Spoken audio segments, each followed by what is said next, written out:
Good evening all and welcome back to Place and Space. It's a massive week here at Place and Space and there's just tons of cool stuff out. So without any further ado, let's charge into it. One of the most exciting projects from DC in quite some time, you got Batman's The Long Halloween returning. I know, the original team. So you got Jeph Loeb and Tim Sale. Now if you've never read the original Long Halloween, stop what you're doing right now, ignore me, go and read that book and then come back. It's bloody fantastic. If you have read it, congratulations. This is an addition to the story. So it goes Batman The Long Halloween, Dark Victory, Catwoman When in Rome, and then now I presume this. I know nothing of it because I'm spoiler free, but I cannot wait. That looks bloody fantastic. Keeping on Batman for a few minutes, many of you bought Batman's Fortnight when it came out, not only for the codes, but also the story was apparently quite cool too. There's a one-shot back, brand new one-shot. This is done by Scott Snyder and Greg Capullo. Now you put those two names on a Batman book and you have piqued my interest, okay? Not only that, if you buy that and you're a Fortnite gamer, you will also get the code to use as the Batman Who Laughs. So I imagine that just pricked up a few eyebrows, mums and dads. If you're listening, very important, listen to the kids, they are correct, buy the bloody thing. Now then, DC are prioritising miniseries for the next couple of months. Gone are the long, huge running storylines of old, and they've had great success at doing short, sharp, snappy, one-shot miniseries. They're doing very well at it. At Command, Green Arrow is here with Deep Target. That looks very, very cool indeed. We're going to return to DC's miniseries in a few minutes' time, so stick with me. Gunslinger is out now from the hallowed halls of one Mr. Todd Mcfarlane. We don't have cover A to show you, that will be coming hopefully next week.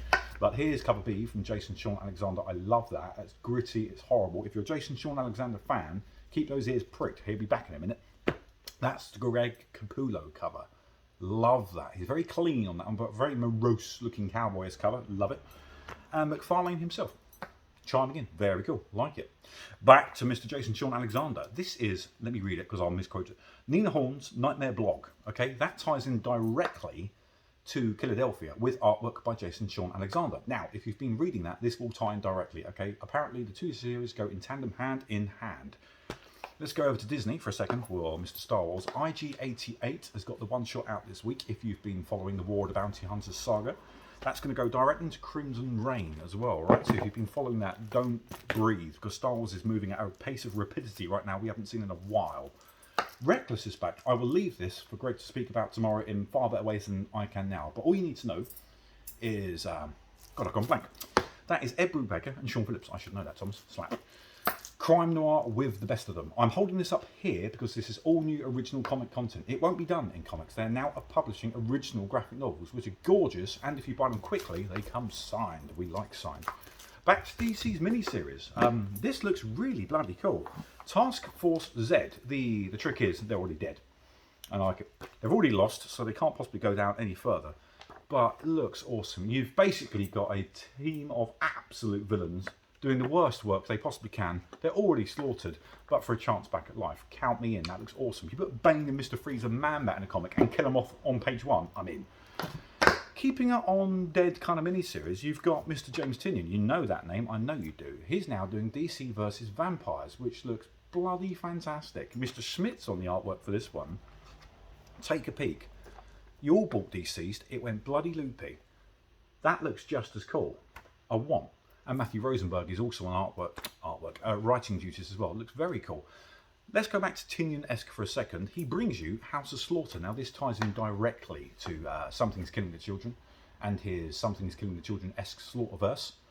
I'm just holding up cover A there because I like it, and there's a ton of covers, but I do also want to make it aware for you all. There is a foil. Very pretty. Let's go over to covers of the week for a second.